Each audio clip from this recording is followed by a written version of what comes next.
যজ্ঞশালায় বৈষ্ণবগণের আগমন হবে, সাধুগণের মহাপুরুষগণের আগমন হবে। আর বলি মহারাজ খুব আনন্দিত হলেন। পাদ শৌচাসনা দেবী পাদ্য অর্ঘ দিয়ে কত বন্দনা পূজা আদি করলেন।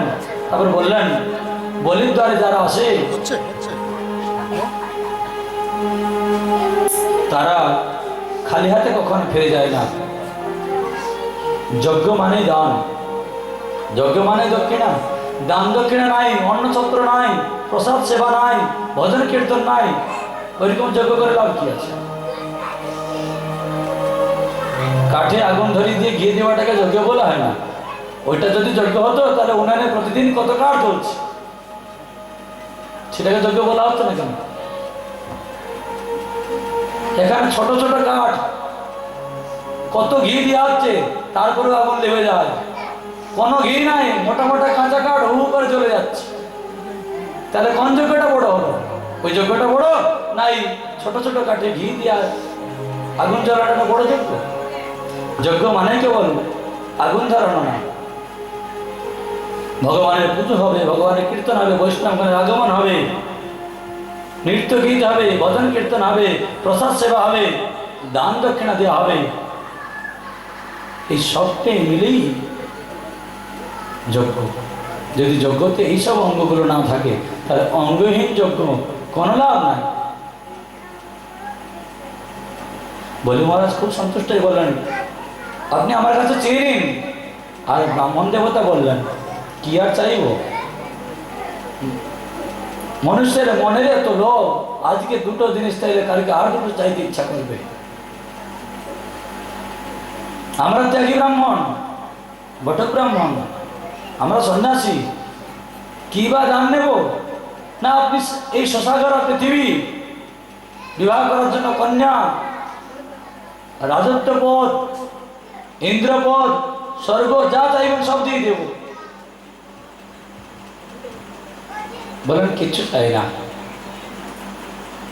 আর যদি আর আপনার মনও আমি খারাপ করতে চাই না, অসন্তুষ্ট করতে চাই না আপনাকে, আপনার কথা রক্ষার জন্য আমি ভিক্ষা নেব, আপনি আমাকে কেবল 3 পাক ভূমি দিয়ে দিন। বলি রাজা তো হেসে ফেললেন, আরে তুমি দেখতে ভালো, কথা তো বড় বুড়ো বুড়োদের মতন কথা বলছো, কিন্তু দেখতে ভালো, তোমার কার্যটাও ভালো করে মতো। 3 পা ভূমি নিয়ে তুমি করবে বা কি? বলেন 3 পা ভূমি আসন লাগিয়ে বস। 3 পা ভূমি এমন চাই নেব না যে কেবল এইখানে 3 পা ভূমি দিন। এই শশাগরা পৃথিবীতে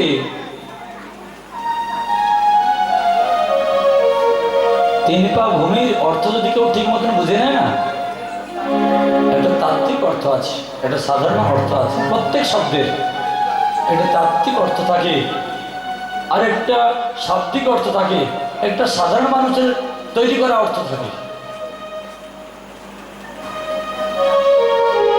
সাধারণ শব্দ হচ্ছে 3 পা ভূমি।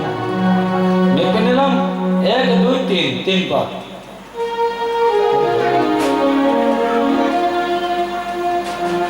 আর একটু মধ্যে প্রবেশ করে যদি 3 কোণা মেপে নেই, এদিকে 1 পা, ওইদিকে 1 পা, এদিকে 1 পা, তাহলে বসার জন্য, আসনের জন্য যে 3 পা জায়গা লাগে। আর ব্রাহ্মণদের ভগবান বলছেন আমি পৃথিবীতে যে কোনো প্রান্তে যাই যেন 3 পা জায়গা আমার জন্য থাকে। তার মানে সম্পূর্ণ পৃথিবীতে দরকার নয়। বুঝে দেখুন তো, 1 পা মাঝখানে, আর 1 পা, আর 1 পা। যখন তিনি 2 পা ফেলছেন সে জায়গাটা তো ওনার, আবার 2 পা হেঁটে গেলে সেটা তো ওনারই। দান তো চেয়ে নিতেন 3 পা, তো 3 পা ভূমানে যেখানে যাবে সবই তো ওনার। বলির তো কিছুই থাকলো না, অর্থাৎ স্বয়ং বলি রাজা যে থাকবে তার জায়গাটা ওতে নাই। আমি যদি বলি নি আমাকে 3 পা ভূমি দিন, যেখানে যাবো সেখানে আমার 3 পা, তাহলে আমি তো এখান থেকে যত পর্যন্ত হাঁটতে থাকবো সবই তো আমার। তাহলে কেবল তো আসনের মতন 3 পা জায়গাটা হচ্ছে না। পুরা পৃথিবী থেকে বলুন, স্বর্গ বলুন, যেখানে যাবো সেখানে তো আমার 3 পা। বলি তার তাত্ত্বিক অর্থ বুঝতে পারলেন না, শুক্রাচার্য বুঝতে পারলেন। বলেন শোনো, এসব বৈরচনে সাক্ষাৎ ভগবান বিষ্ণুর কশ্যপ পদ্ধতিতে জাত দেবানান কার্য সাধক। আরে বলি তুমি জানতে পারছো না 3 পা ভূমি দেবে বলে সংকল্প করছো? আর ইনি অদিতি আর কশ্যপের গর্ভে জন্মগ্রহণ করে দেবতাগণের কার্য সাধনের জন্য এখানে এসেছে। তখন তো বলি আরো আনন্দিত হয়ে গেলেন। পরে আমরা শ্রবণ করবো, এক সময় বিশ্বরূপ ত্বষ্টা ঋষির পুত্র বিশ্বরূপকে দেবতারা গুরু বানিয়েছিলেন। পরবর্তীকালে আমরা শ্রবণ করব। সেই গুরু হত্যার দোষটা যখন, ব্রহ্মহত্যার দোষটা যখন আসলো, তখন ইন্দ্র 4 ভাগে বিভক্ত করে দিলেন। একটি মায়েদেরকে দিয়ে দিলেন, একটি পৃথিবীকে দিলেন, একটি বৃক্ষকে দিলেন, একটি জলকে দিলেন। 4 ভাগ 4 জনকে দিলেন, 4টি আশীর্বাদও দিলেন। আর দেখুন,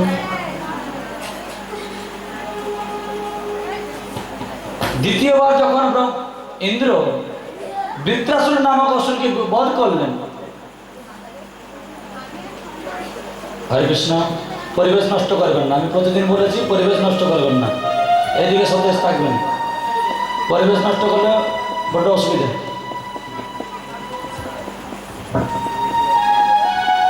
बोलिए कुंज बिहारी जी की, बोली राधा कुंज बिहारी जी की जय, भगवान की जय।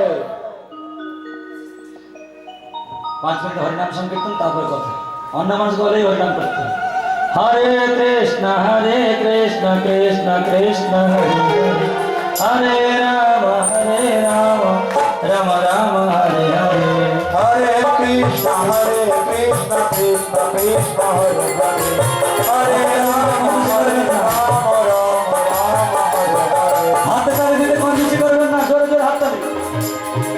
हरे कृष्ण कृष्ण कृष्ण हरे हरे, हरे राम राम राम हरे हरे, हरे कृष्ण कृष्ण कृष्ण हरे हरे, हरे राम राम राम हरे हरे, हरे कृष्ण कृष्ण कृष्ण हरे हरे, हरे राम राम राम हरे हरे, हरे कृष्ण कृष्ण कृष्ण हरे हरे, हरे राम राम राम हरे हरे, हरे कृष्ण कृष्ण कृष्ण हरे हरे, हरे राम राम राम हरे हरे, हरे कृष्ण कृष्ण कृष्ण हरे हरे, हरे राम राम राम हरे हरे,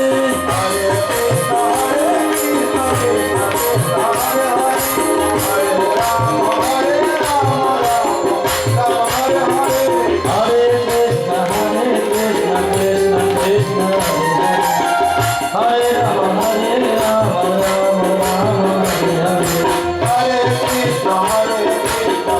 कृष्ण हरे राम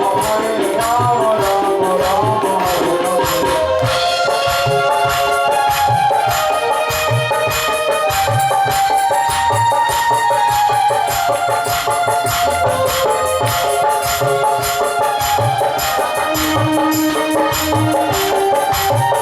बोली हरे राम संकीर्तन की,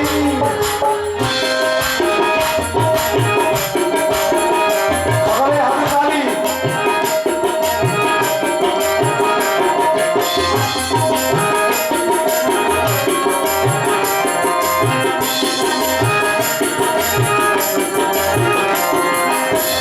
बोले सत्यनारायण की जय, हरे राम संकीर्तन की जय, जय बोल आनंदे हरि हरि बोल। भगवान देवराज इंद्र বৃত্রাসুরকে যখন বধ করলেন, তখনও ব্রহ্মহত্যা এসে উপস্থিত হলো। আর সেই ব্রহ্মহত্যাকে দূর করার জন্য, ঋষিগণ বললেন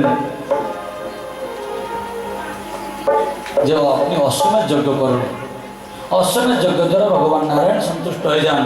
আর ভগবান নারায়ণ সন্তুষ্ট হয়ে গেলে কোনো প্রকার পাপ থাকতেই পারে না। তাহলে একটি অশ্বমেধ যজ্ঞের দ্বারা যদি ভগবান নারায়ণ সন্তুষ্ট হয়ে যান, বলি মহারাজ ৯৯টি যজ্ঞ করেছেন, অশ্বমেধ যজ্ঞ।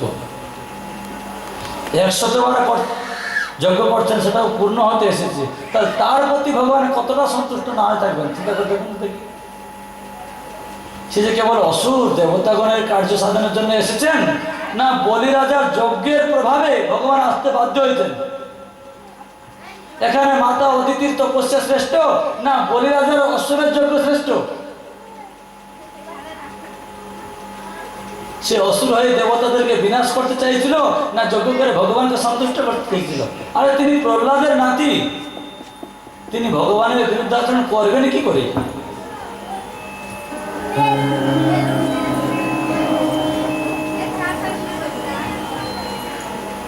তো বলি মহারাজ যজ্ঞশালায় আজ ভগবান উপস্থিত হয়েছেন।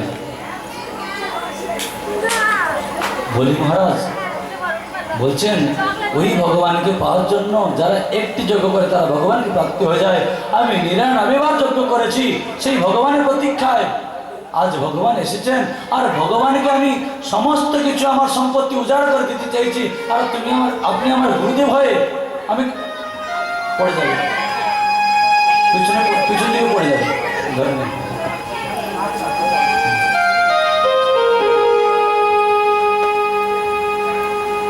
আপনি গুরুশ্রেষ্ঠ হয়ে বাধা দিচ্ছেন। বলছে না, এখানে শুক্রাচার্য মহৎ কার্য করছেন, পরীক্ষা করছেন। ভগবান শুক্রাচার্যকে দিয়ে বলে মনটাকে পরীক্ষা করাচ্ছেন।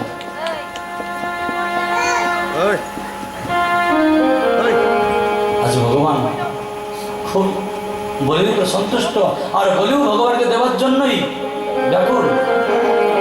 বলেন সংকল্প করে দিতে হবে, পরে যদি তুমি কথা ফিরিয়ে নাও।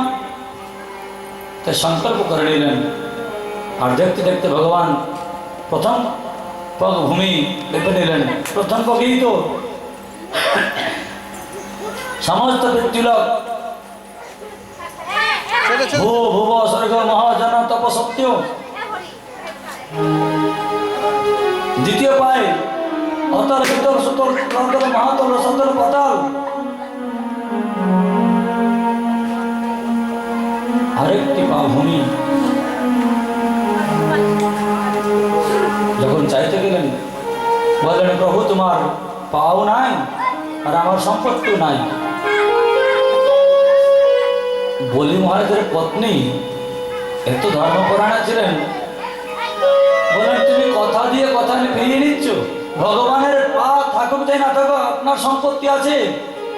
বলে বৃন্দা বলি কই আমার সম্পত্তি? বলে তুমি তো আছো। সম্পত্তি ধন বড় না ধনী বড়? ধন চলে গেলে ধনী পুনর্বার ধন রোজগার করতে পারবে। তোমার ধন চলে গেছে, তুমি তো আছো। আর শাস্ত্রে বলা হয়েছে দেহটাও মাটি, তুমি 3 পদ ভূমি দেবে বলেছিলে। মাটিটাও তো ভূমি, এই শরীরটাও তোমার ভূমি আছে, বাকি ভগবানকে প্রদান করো। আর যখনই ভগবানকে বলেন ভগবান প্রভু আমার মস্তক আছে, আমার শরীর আছে, আমি তোমাকে সম্পূর্ণ কিছু দান করলাম, সব কিছুই দান করলাম, ভগবান সন্তুষ্ট হয়ে। কথায় আমরা শুনেছি যে বলি মহারাজের মাথায় পা দিয়ে ভগবান পাতালে চেপে দিলেন। কথাটা শাস্ত্রেই নাই, টিভিতে দেখাচ্ছে, শাস্ত্রে এরকম কথা নাই। প্রহ্লাদ মহারাজ এসে উপস্থিত হলেন, ব্রহ্মা এসে উপস্থিত হলেন, বলি মহারাজের উপরে পুষ্প বৃষ্টি করলেন। বলেন বলি তোমাকে আমি ছলনা করতে এসেছিলাম, আজ তুমি আমাকে ছলনা করে নিলে।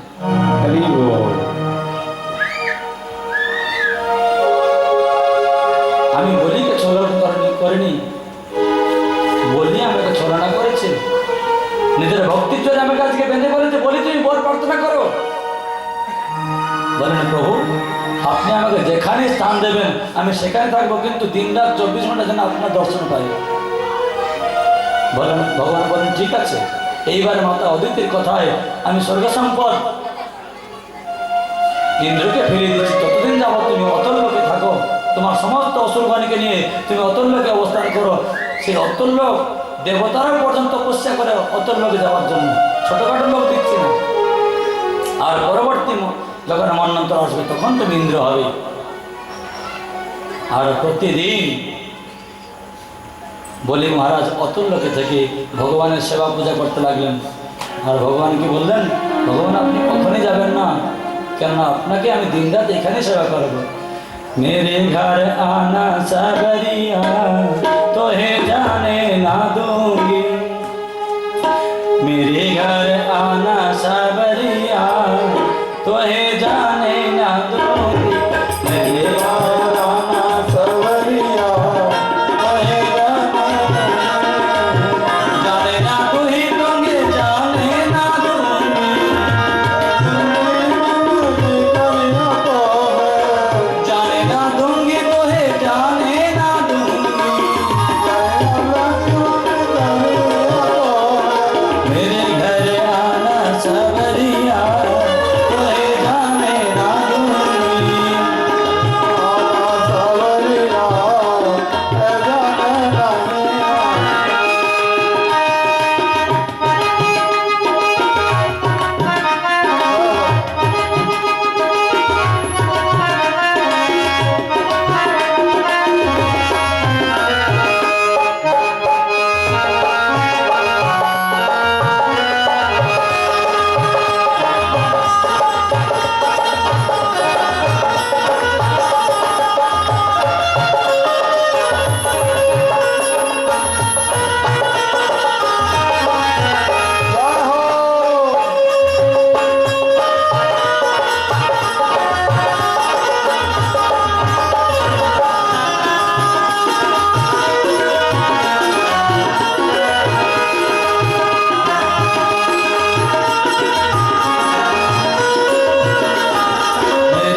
मेरे घर आना सबरिया तोहे जाने ना दूंगी, मेरे घर आना सबरिया तोहे जाने ना दूंगी,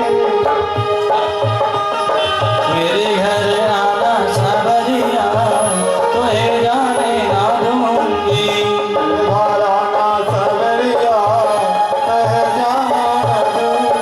कर लूंगी बंद की बरिया तोहे जाने ना दूंगी,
वृंदावन को दीजो सावरिया, वृंदावन को दीजो सावरिया, वास वृंदावन को दीजो सावरिया, वास वृंदावन को सावरिया, कट जाए सहजो मरिया, तोहे जाने ना दो, कट जाए सहज मरिया, तोहे जाने ना दूंगी, मेरे घर आना सावरिया, तोहे जाने ना दूंगी,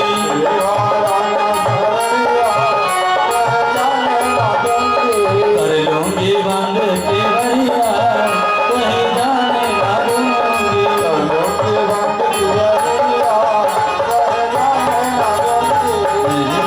आना सावरिया,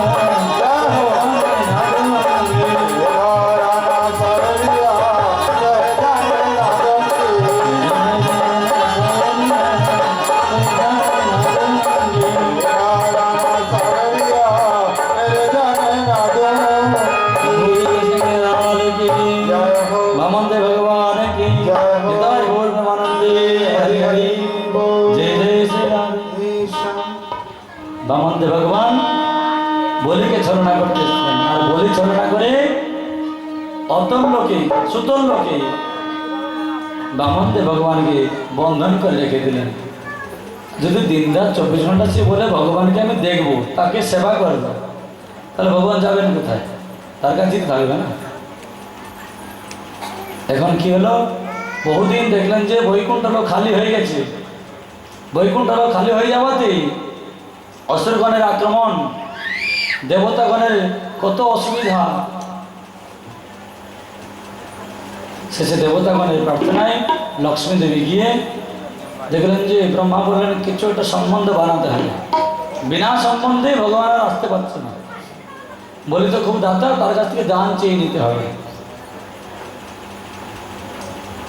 এখন লক্ষ্মী দেবীকে ব্রহ্মাদি দেবতাগণ প্রেরণ করলেন। কোথায় গেলেন? সুতল লোকে, যেখানে ভগবান আছেন। ভগবানকে প্রণাম করে বললেন, ভগবান তোমার বিরহ আর সহ্য হচ্ছে না। বলে আমি কি করবো, আমাকে তো বলি এখানে রেখে দিয়েছি, আমি তাকে বন্ধন করতে এসেছিলাম, সে আমাকে বন্ধন করে রেখেছে। লক্ষ্মী দেবী বললেন, আমি উপায় নেই, করেই এসেছি। কি উপায়? বলি মহারাজ কাছে গিয়ে বললেন, বলি মহারাজ ভগবান তোমাকে সদা সর্বদা রক্ষা করুক, আমার সোহাগ তোমার, আমি তোমার আজ থেকে বোন হলাম। আঞ্চল চিরে বলি মহারাজের হাতে রক্ষাসূত্র বন্ধন করলেন। বললেন, তুমি যখন বোনই হয়েছ, সকলকে যখন দান করে তুমি বোন হয়েছ, তোমাকে কি দেবো? বলে আমার স্বামীকে আমার কাছে ফিরিয়ে দিন। সেই দিন থেকে রক্ষাবন্ধনের কথা চলে এসছে, বোন তার ভাইকে রাখি বাঁধে, আর ভাই তার রক্ষা কবচ, তার স্বামীর সদা সর্বদা রক্ষা করে কোন সংকল্প হয়ে থাকে যে বোনের জন্য কোনো অসুবিধা না আসুক। বলে এখানে ভগবান কি জয় হো। একসঙ্গে ভগবান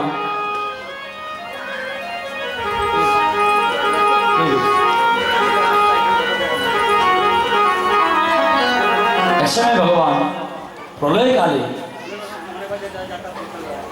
মৎস্য অবতার রূপে অবতীর্ণ হয়েছিলেন।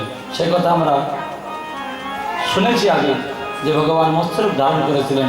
মীন অবতার জয়দেব গোস্বামী তার রচনার মধ্যে দশাবতার স্তোত্রের মধ্যে প্রথমে মৎস্য অবতারকে স্থান দিন।